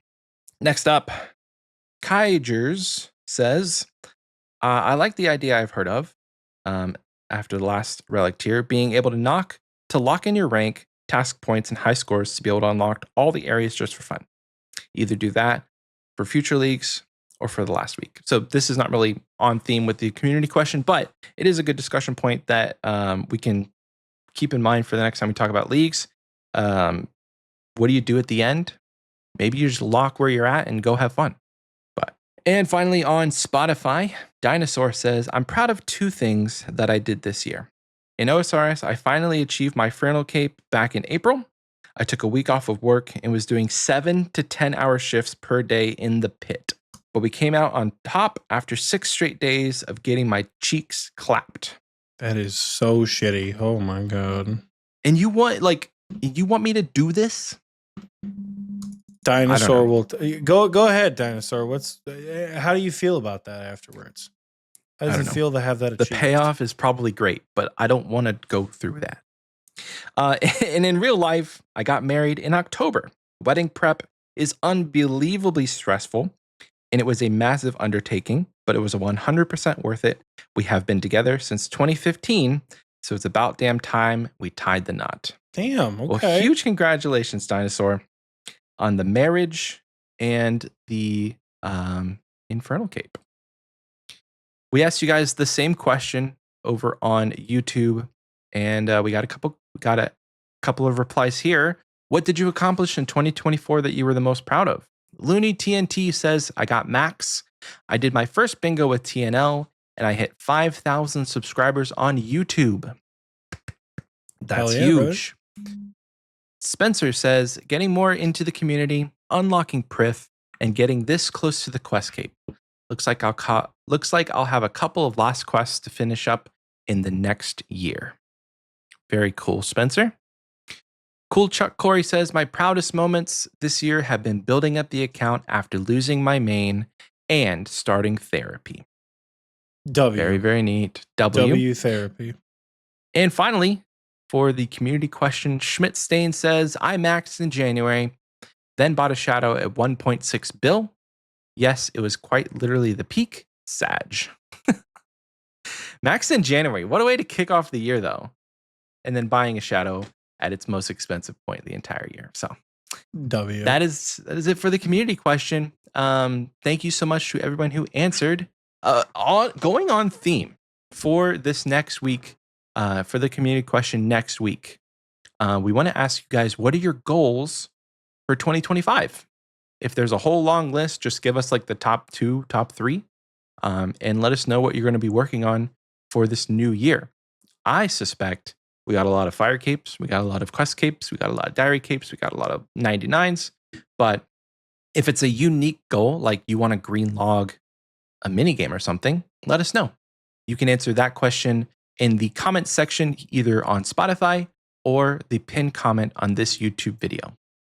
But that's going to do it for the community question. Thank you so much for answering last week's question.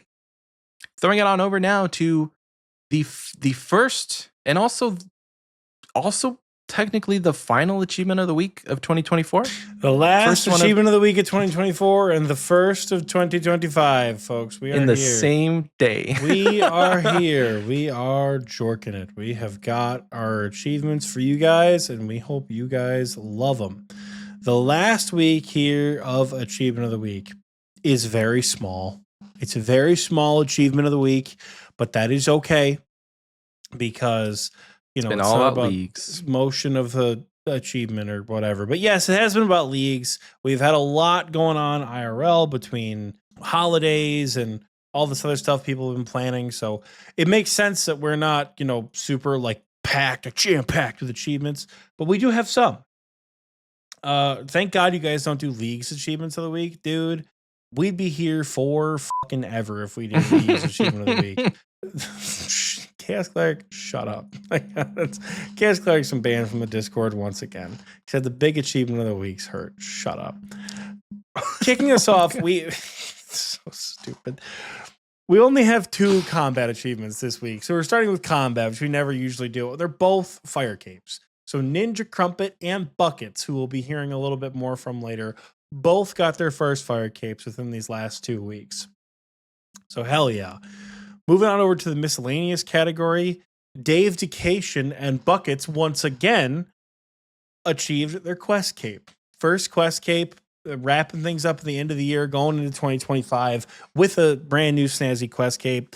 Also, kind of like how I mentioned people post IRL achievements in there, Shifty Sniper got a doctorate, and Diggy NP and Kanji7 both now own their own player-owned houses in real life.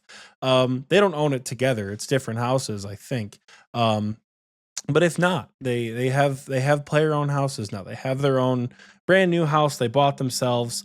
But that is the miscellaneous category. And then finally in the humble skilling category this week, or the last 2 weeks rather, Miss Chi achieved 99 Mage. Lost Leaf achieved 99 Strength. My boy Shinkiro achieved 99 Fishing and 99 Construction. Ja Dead, a.k.a. Ja Healthy, a.k.a. Ja Unkillable, achieved 99 Hit Points. Main Sequence, Kyle achieved 99 Construction and 99 Defense.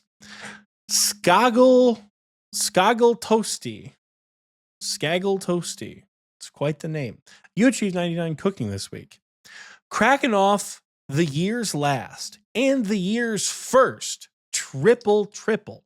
Ooh. Buckets has achieved 99 hit points and 99 strength. You don't see that every day. An achievement in every category. Triple, double, whatever you want to call it. An achievement in every category. For Vitney the Madman, achieved 99 Construction. Modern Major General achieved 99 Mage. And a Submariner achieved 99 Magic. Finally, ending off achievement of the week for 2025. At the very start of this episode, if you remember, Slaughter You achieved 99 rune crafting and achieved 2277 total level. After all that time, Slaughter You, you are finally free. The game is now yours. You no longer have to push for those kinds of like, I got to spend X amount of hours rune crafting. I got to do X amount of laps. I got to do X amount of contracts. You're done. You've done it. Enjoy your new max cape. It's a little weird to get used to at first. We'll say it's a little strange, but you'll get there. And it's good. I'm very glad. And you can finally play on your Iron Man. No, let's not do that. Let's not do that. At best, you can get in the pit. It inevitably happens to everyone. At best, you can get in the pit. That's all I'm saying. You get that max cape. Next step, don't go gray helm. Just get right in the pit. But anyways, that is achievement of the week. Like I said, it's a bit more humble this time around. These 2-week breaks, ironically, in the wintertime, don't give us a lot of achievements to work with because Leagues comes out and it's holidays. People have family. In the next coming weeks, achievement of the week will pick up again, and achievement of the week isn't going anywhere. Neither is the community question. If you guys did something awesome and you want to tell us about it, head over to discord.gg/OSRSTNL, post it in the levels and achievements channel.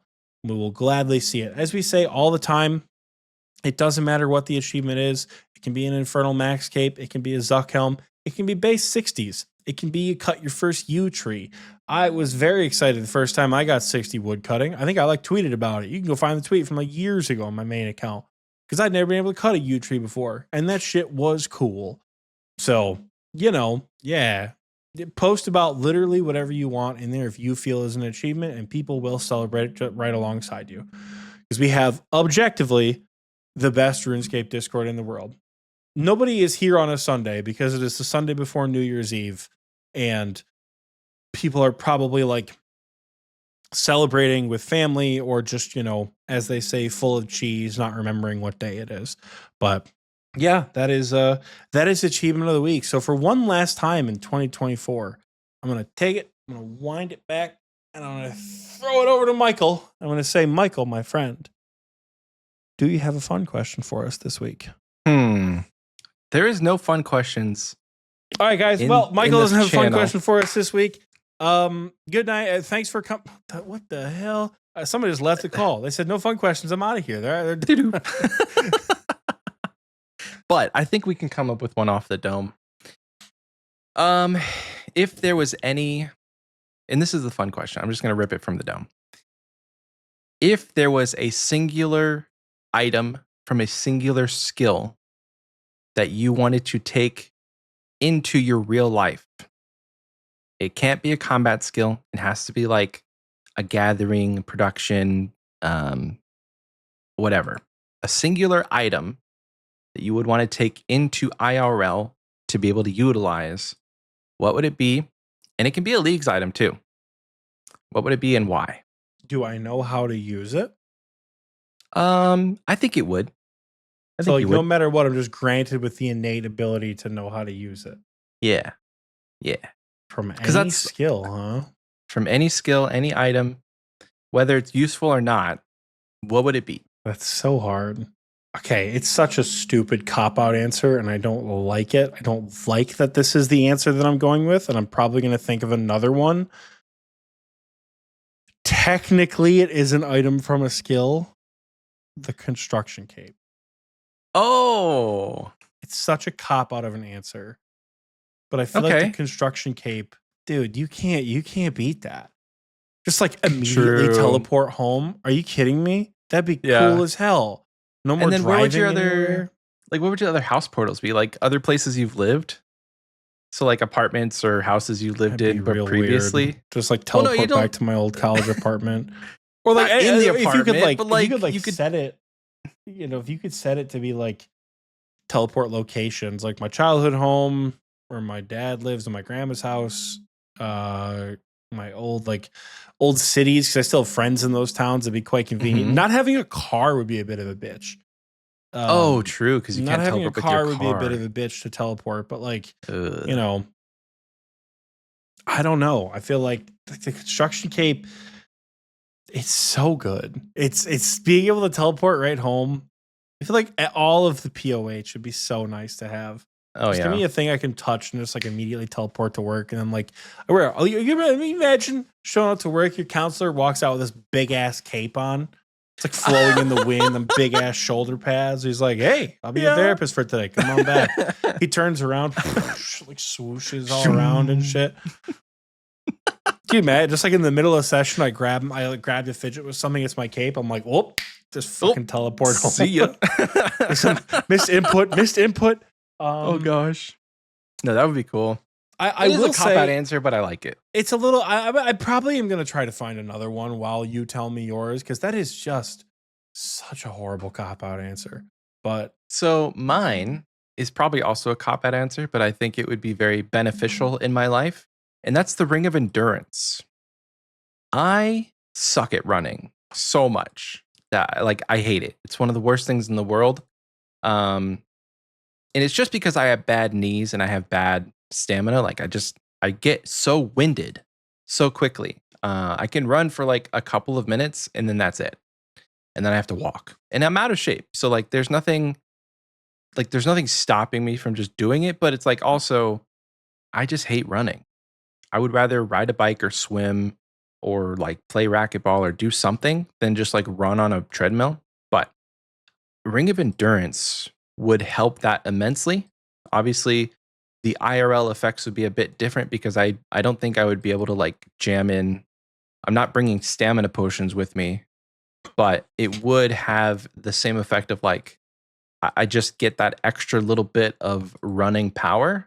And also you could translate that to if you're wearing the Ring of Endurance, you just don't feel as tired during the day. So like, maybe I don't need to drink coffee, or maybe I load it up with coffee. Maybe it's a caffeine type of drip. It's like a drip feeding me caffeine throughout the day. I feel like that's got enough some to get negative me implications for your health going forward. I think stamina potions in general would have negative implications because like anything that's going to like boost your energy artificially usually isn't that good for you. Yeah. So, but a Ring of Endurance would be kind of cracked. I was trying to think of like an item for like survival, but honestly, the Ring of Endurance might be that actual thing for me to be able to survive like a zombie apocalypse. If I get winded, I'm just dead. Like if I can't fight my way out of a situation and I have to run, I'm not getting anywhere, unfortunately. You know, mine feels less about like a zombie apocalypse or anything like that, and more for the sake of like, I just want to be in shape, and it could really help me. And True. You said leagues items technically count. Yeah. Sage's Greaves. Oh, yeah. As a fencer, as an athlete, Sage's Greaves would be extraordinarily helpful. Very true. Just to like have Sage's Greaves would be great. Then also Chaos Cleric had a really good point. He said a bottomless compost bucket. Ooh, that'd be so good. I know it's a PVM drop, but like it's utilized in the farming skill. Or even like access to ultra compost. Like, because that's what like I lack that right now. Ultra compost would be so good for my plants and things like that. I could finally grow like I don't think I could pull off like 3 sisters on my patio or anything like that, but I would like someday to be able to grow that kind of a garden, and having that level of like access to compost would be awesome. So I'm stealing that one too. This would be good. Nice. Yeah. I mean, like, I love fishing. I don't think there's anything relevant in the fishing skill that I could use because I live nowhere near an ocean, but like, yeah, I don't know. A fancy fishing rod, like a pearl fishing rod would be kind of fun. Learning how to fly fish would be cool, I guess. Because I don't know how to do that. Is that the one where like they whip the string out like really long? Mm-hmm. I don't know. I've only ever seen like pictures of it or on fishing shows where they're like standing in the middle of the creek and their line is all out and they're just like whoosh, whoosh, whoosh. Fly fishing. It's a concept, but my brain only associates it with RuneScape at this point because fly fish a lot in RuneScape. But the fact that you need feathers for fishing does your head in a bit. I mean, that's how you make flies. Yeah. You take little feathers. You ever seen people like make their own flies? That's how it's done mostly. Oh. So that's where that it's not like a out of the wall, like out of pocket concept, but for like, oh, you need feathers to go fly fishing. But like, I don't know. I've never been. I don't know how to do it. Never been ice fishing either, unfortunately. You live in Michigan. Is that not a thing up there? It is a thing. The but like, I lakes don't not have a freeze shanty. They all freeze over, but like I don't have a shanty. They just like bust up in there. I don't have a shanty. I don't have an auger. I don't have any equipment to go ice fishing. I don't know.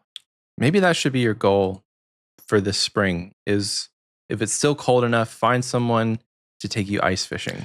Spring seems like a really bad time to. You've never been ice fishing, have you? Spring seems like a really bad time to do that. Well, I mean, like it's still going to be cold up until like February.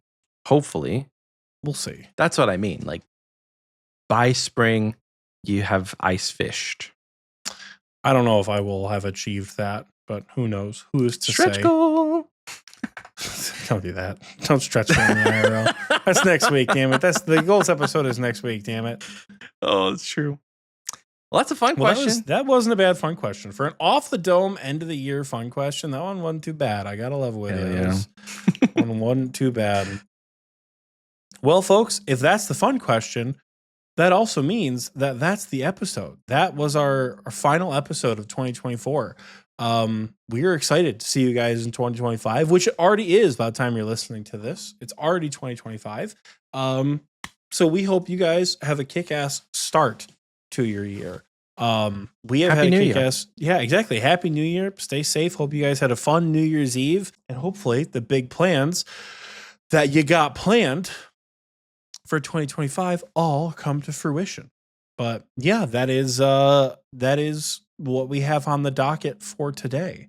So follow us at our links below. We got a link tree that has everything you ever need. Michael and I are on Blue Sky. We don't have an Xpwaste Blue Sky because frankly neither one of us really use it, social media, but maybe in 2025. I don't know. I can't promise that, y'all.